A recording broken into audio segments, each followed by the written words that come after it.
سلام بچه ها، حالتون چطوره؟ خوش اومدید به ویدیو دیگه توی کانال من. راستشو بخوای من نمیخواستم امروز ویدیو بگیرم، یعنی اول میخواستم ولی بعد که بیدار شدم گفتم ولش کن، به خاطر اینکه نتونستم صبح زود بیدار شم. اما تصمیم گرفتم همین الان 30 ثانیه پیش تصمیم گرفتم که ویدیو بگیرم. نمیدونم مثلا گوشیم جا داره یا نه، فعلا ویدیو رو میگیرم. چرا این کار دارم میکنم؟ به خاطر اینکه میخوام خودم رو تنبیه کنم. همونجوری که در جریان هستید من امتحان داشتم، امتحانمو دادم و اومدم و به خودم یه استراحتی دادم، ولی این استراحت من داره هم یه مقدار طولانی میشه، هم یه مقدار چاشنی ناامیدی داره بهش اضافه میشه که حالا بیشتر تو این بلاگ با هم دیگه در موردش صحبت میکنیم. مقدار ناامیدم، فکر میکردم همه چیز همین امتحانه، وقتی دادم دیگه همه چیز تمومه، ولی دارم میبینم که درسته یه چیز خیلی مهمی بود که به من بستگی داشت، بقیهش به من بستگی نداره خیلی، ولی مقدار ناامیدم. اون فاطمه که 4 صبح بیدار میشد نیستم، 5 بیدارم ولی از جام بلند نمیشم.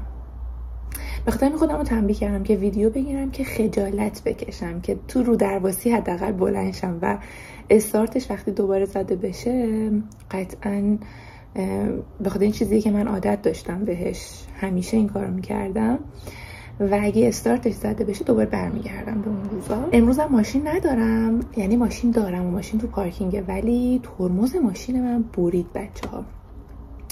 با این دستم پرده رو گرفتم. ترمز ماشینم برید و من امروز جرئت نمی‌کنم باهاش برم سر کار. آقای تعمیرکار گفتش که شنبه بعد از ظهر بیارش. من شنبه بعد از ظهر بخوام ببرم، الان می‌خوام با اسنپ برم سر کار. چقدر حرف میزنم، اگه شد سر کارم براتون ویدیو میگیرم. همین، فردا ماشین ندارم، امروز ماشین ندارم، در نتیجه نه کتابخونه میتونم برم، نه دنبال کارهای اداری که دارم میتونم برم. خلاصه حالا هستیم با هم دیگه.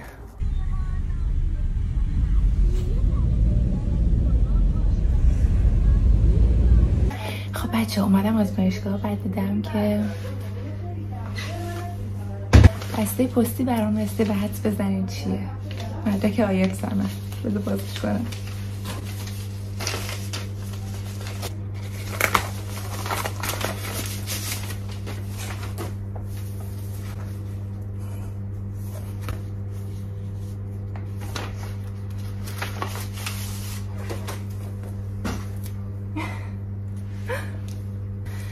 مدرکمه.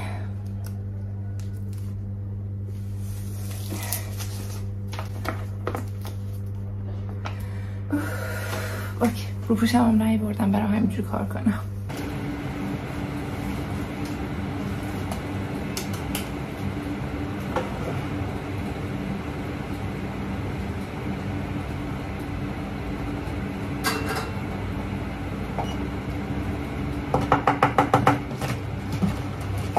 من اومدم خونه. اینی که میبینید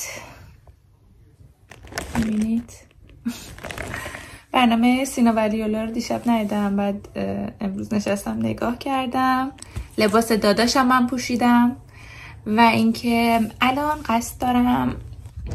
قصد دارم این کتاب رو بخونم. شاید شماهایی که بعضیا یادشون باشه که من این کتاب رو 2 سال پیش خریدم.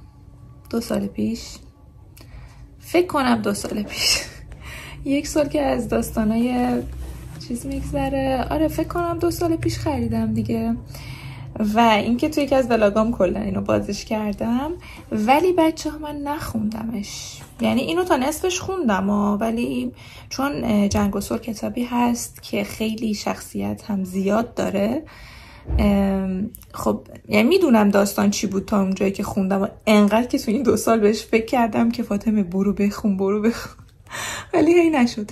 میدونستم تقریبا یادم بود که چی بود، ولی گفتم دوباره از اول بخونم. دوباره شروع کردم بخونمش. خیلی خوشحالم و خیلی هیجان دارم از خوندنش. اینم بهتون نشون بدم. ببینید چی خریدم از ترکیه واسه خودم. ببینید خوشگله. کلا استانبول رو دوست داشتم، با اینکه چند روز فقط اونجا بودم، هیچ جایی هم نگشتم، ولی خیلی حسش رو دوست داشتم.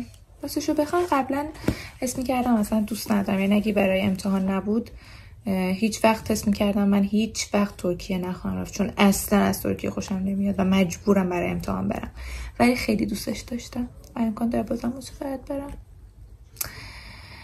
خب همین دیگه. من الان میخوام بشینم اینو بخونم و بعدش برم آشنامو تعمیرگاه بدم. بعد اینم میخواستم بهتون بگم، این دفترچه من با خودم آوردم، برگای کوچیک داره، میخوام چیز کنم، میخوام اسم شخصیت‌ها رو توش بنویسم، به خاطر اینکه یه ذره آدم فراموشکاریم، یه ذره که چرس کنم خیلی آدم فراموشکاریم و کلا همه چی خیلی زود یادم میره. اسم آدم ها، اسم شخصیت ها خیلی زود یادم میره. بخاطر این اسمشون رو میخوام بنویسم، اسمشون یادم نره کی با کی چه نسبتی داشته. بخاطر اینکه خیلی هم هیجان دارم واسه خوندن این کتاب، دوست ندارم چیزیشو میس کنم و میدونی چی میگم. یه چیز دیگه هم بهتون بگم، احتمالاً مثلا فکر کنم چند ماه پیش بود، 4 ماه پیش بود احتمالاً، که من شروع کردم سریال اوتلندر رو ببینم. فکر کنم تو یوتیوب هم گفته بودم، فقط تو اینستا بود نمیدونم، ولی بچه‌ها من استاپ کردم، به خاطر اینکه من خب اون موقع ها چون داشتم زبان انگلیسی میخوندم، اوتلندر رو که میدیدم پاز میکردم، لغات جدیدش رو در میآوردم و فوق العاده لغات جدید داشت، خیلی خوب بود. یعنی مثلا لغاتش به دردم نمیخورد ولی خب خیلی خوب بود، مثلا چیز جدید یاد میگرفتم، ولی خیلی زمانم میگرفت و گفتم که ولش کن، من فعلا این سریال رو میذارم کنار، بعد از که از امتحان برگشتم بعد میشم این سریال رو میبینم و الان دوباره دارم نگاه میکنم و بهتون پیشنهاد میکنم حتما ببینید، واقعا قشنگه و اون کراش جدید من جیمیه. آره اون خیلی دوستش دارم. همین.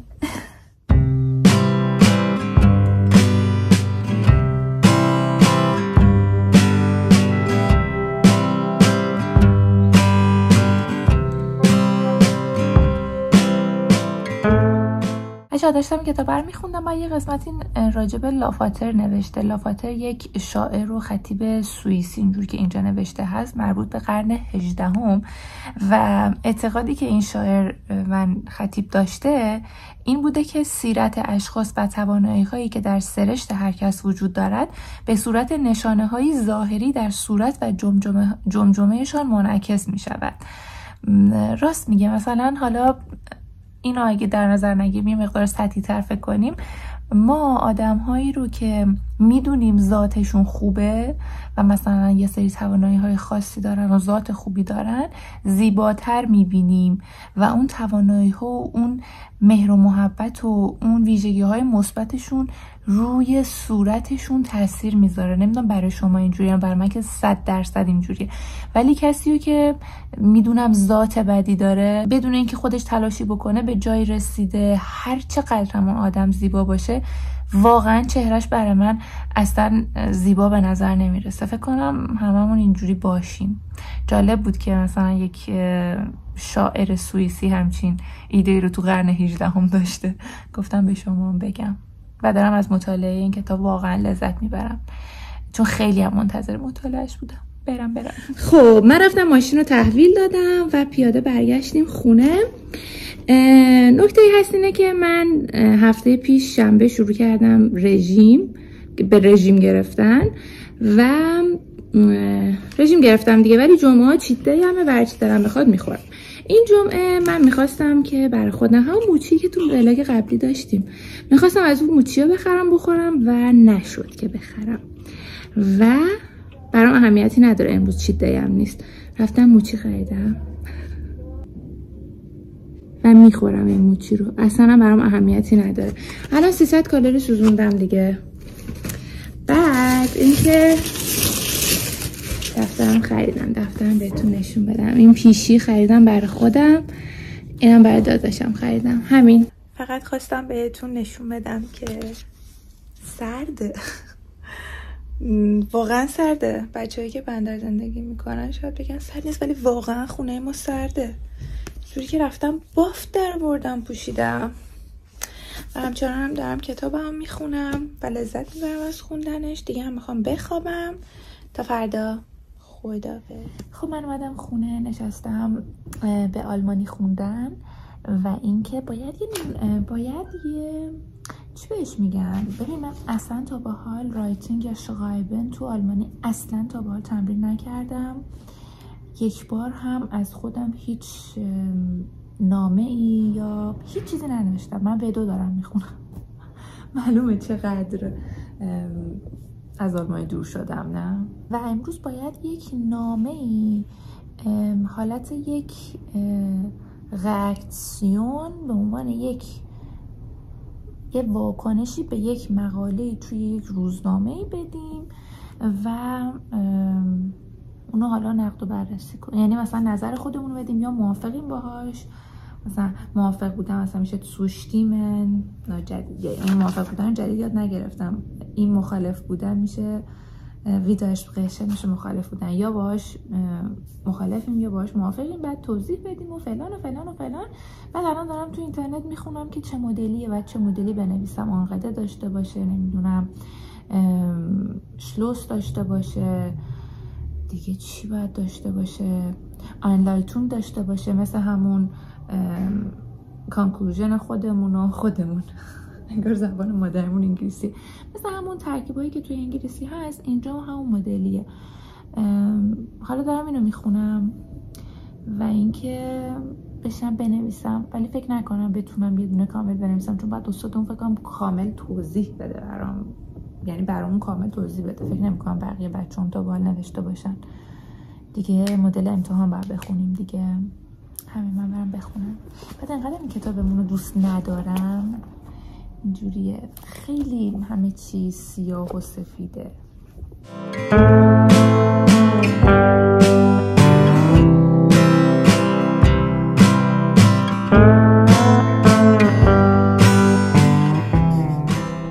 چجوری نشستم امروز نتونستم کتابمو بخونم، جنگ و صلحو میگن، و هنوزم نتونستم متنمو تموم کنم. تازه 98 کلمه نوشتم. آره ببینم 93 کلمه نوشتم فقط. خیلی بیشتر از این زمان نیاز دارم. چند دقیقه؟